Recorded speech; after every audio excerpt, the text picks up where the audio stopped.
All right, and that just finished watching the what's it called? Stone Cold Steve Austin podcast with one Paul Heyman. Uh, for the most part, it was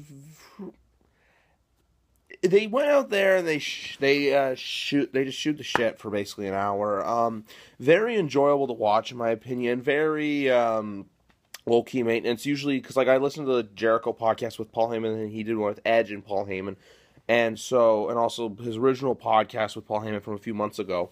Very different from this one. This one they really didn't. They talked the business, but it's like your usual podcast. It's how you have the storylines involved, like careers, stories and stuff. The main points about this were some of the stuff I remember from Paul Heyman and taking pictures at Madison Square Garden back in the '70s and getting like $50 to $100 for photograph just because you want to make an honest living, make an honest buck. Be Paul Heyman. Paul Heyman just snuck his way into the business like that. How his personal relationship with Lesnar and Punk go. The main point I want to talk about, though, is the heated ending. I don't really know what to say about it. The whole feud with Lesnar and Austin having a quote-unquote Texas death match at WrestleMania 32.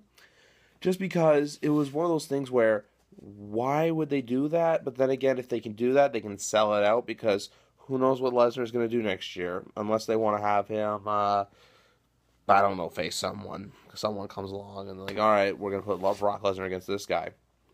But, no, for the most part, Austin getting way too heated, basically saying, oh, you don't mess with me. When you mess with me, basically you get the bull, you get the horns.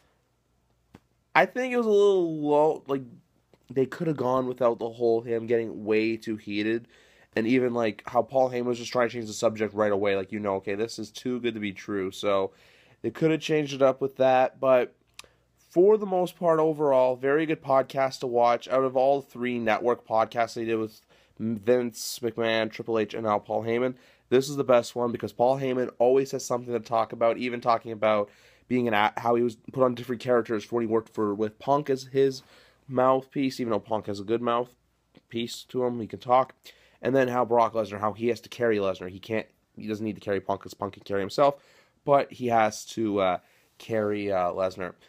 But for the most part, very solid podcast, best one so far. I enjoyed it a lot. I'd like to hear what you had to say about it. So if you liked it, leave a comment below and let me know. And I will see you when I see you next.